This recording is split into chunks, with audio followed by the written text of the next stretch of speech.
আসসালামু আলাইকুম সুপ্রিয় দর্শক বন্ধুরা, দেশ ও প্রবাস থেকে যে সকল ভাই ও বোনেরা আমার এই ভিডিওটি দেখছেন, আশা করি সবাই ভালো আছেন। আলহামদুলিল্লাহ, আমিও ভালো আছি। দেখুন, আমি এই জার্সি গরু দুইটা অনেক দিন আগে আপনাদের মাঝে একটা ভিডিও দিছিলাম যে আমার এক মামুর গরু বিক্রয় করবে। জার্সি দুইটা আমার সেই মামু 5,71,000 টাকা দিয়ে কিনছিল। 5,71,000 টাকা দিয়ে এখন কেনার পরে কোন কারণে জানি না এই গরুটাও অসুস্থ হয়ে গেছে। যেমন শুইলে উঠতে কষ্ট হয়, এই ডানির পাশের থুতুটা রডের সাথে গা খেয়ে ইনফেকশনে ফুলে গেছিল। আর ওই গরুটা আমি আজকে চেক দিয়েছি, মাশাল্লাহ গাব আছে। ওইটা বাচ্চা ছাড়া গরু, এটা বাচ্চা সহকারের বাচ্চা আছে, একটা বকনা বাচ্চা। গরুটা প্রথম বিয়ানের গরু, কিন্তু 6 দাঁত নেই, ভেঙে গেছে। আর এইটা দুইটা বাচ্চা দেশে, তৃতীয় নাম্বার প্রেগনেন্ট। দুইটা গরু যাতে মানে অরিজিনাল জার্সি, ইন্ডিয়ান জার্সি বলতে পারেন। তো যাই হোক, আমি এই গরুটা সুস্থ করার জন্য কি ট্রিটমেন্ট দিচ্ছি দেখুন। প্রথমে দেব এলএসপিক, LSPEC। এটা আছে ইন্টার এগ্রো কোম্পানির, খুব ভালো একটা প্রোডাক্ট। এটা আমি পরপর 3 দিন দেব। কোন জন্য দেব? শুধুমাত্র ও যে শুইলে উঠতে পারতেছে না এবং থুতু ফুলেছে ঘা খেয়ে, যেহেতু ইনফেকশনের ফোলা, সেই ক্ষেত্রে আমি এটা ব্যবহার করব পরপর 3 দিন। 30 ml করে দিলে হবে। এটার দাম একটু বেশি, 1200 প্লাস।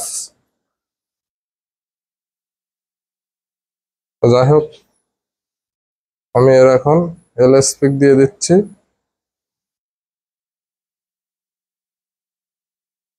30 ml করে পরপর 3 দিন দিলে হবে, বা 100 ml 3 দিন ভাগ করে দিলে হবে।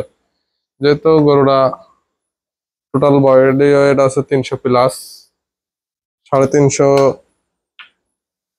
350 কেজি কম করে হলেও হইবে।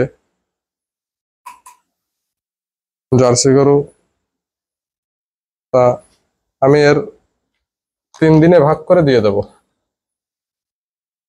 এই সাথে কিন্তু আরো ঔষধ দিতে হবে। যেমন আমি দেব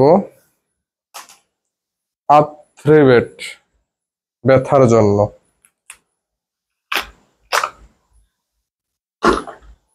এই ব্যথাটা কড়ের ব্যথা। ব্যথা অনেক প্রকার আছে, কিন্তু গিরে গার্ডনের ব্যথাটা একটু ভিন্ন ট্রিটমেন্ট দিতে হয়। এক একটা ব্যথার ঔষধ এক একটা লাইনে কাজ করে। যেমন এই আর্থ্রিবেটটা যদি গরুর গিরে গার্ডনের ব্যথা হয়, সেই ক্ষেত্রে কিন্তু খুবই ভালো কাজ করে। আমি আর্থ্রিবেটটা 15 ml দিয়ে দেব। 3, 15, 45 ml পরপর 3 দিন দিয়ে দিলে আশা করি মাশাল্লাহ সুস্থ হয়ে যাবে। দেখুন, এটা পিছনের মাংসে দিচ্ছি আর্থ্রিবেট। এটা পরপর 3 দিন দিলে সমস্যার সমাধান হবে। এটা দিচ্ছি ব্যথার জন্য। আগে যে এলএসপেক দিছি সেটা দিছি কিন্তু ফুলার জন্য, ওইটা অ্যান্টিবায়োটিক, এটা ব্যথার ওষুধ। হ্যাঁ, এই দুইটা দিলাম 2 প্রকার কাজের জন্য। 3 প্রকার কাজ আছে। হিস্টাবেট, হিস্টাবেট প্রত্যেকটা ঔষধ দেওয়ার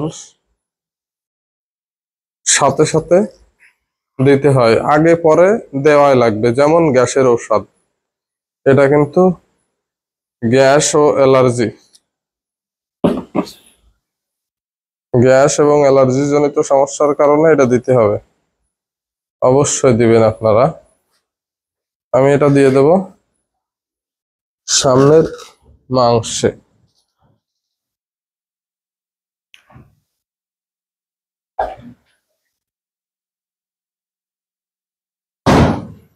যাই হোক, আমার এই গরুটা কিন্তু শুইলে উঠতে অনেক কষ্ট হয়। যেমন আপনার কাছে বা অন্য কোনো খামারি বা আমি যে জায়গাতে নিয়ে আইছি সেই জায়গায় থাকলে কিন্তু এতদিন কষাইতে বিক্রি হয়ে যেত। আমি অবশ্যই কিছুদিন কম কম খাবার দিয়ে সব খাবার সহায় নিলাম পেটে। এখন মাসাল্লাহ যত বেশি খাইতে দেব তত বেশি হজমি করতে পারবে। তবে জানি না কেন মানুষ গরুকে এমন কষ্ট দেয়। এ দেখুন পিছনের বার পাড়ায় ব্যথা। তো যাই হোক, সবাইকে একটা কথাই বলবো আর একটা মেসেজই দেব, যে আপনারা গরু কিনবেন টাকা দিয়ে, পয়সাই কেন বেচবেন? ভালো ভালো খাবার দিবেন, গরুকে যত্ন নিবেন, ভালো ডাক্তার দেখাবেন, তাহলে আপনার গরুর লজ্জার কোনো সুযোগ নেই। হ্যাঁ, ডাক্তার না দেখাইতে পারেন, নিজে ট্রিটমেন্ট জানলে নিজে দেবেন।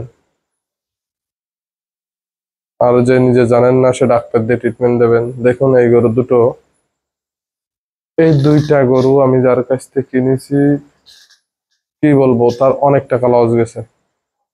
অনেক বলতে 3 লাখ সামথিং লস। তাহলে বোঝেন, 5,71,000 টাকা দিয়ে সে কিনেছিল। আর আমি তার কাছ থেকে গরু দুইটাই নিয়ে এসেছি। এখন আমি বিক্রি করে দেবো, মনে করেন আপনার মতো কোনো খামারের কাছে কি আর এক খামারের কাছে বিক্রয় করে দিলাম। এই গরুটা যেহেতু একটু অসুস্থ বোধ করতেছে, এরে আমি ট্রিটমেন্ট দেবো।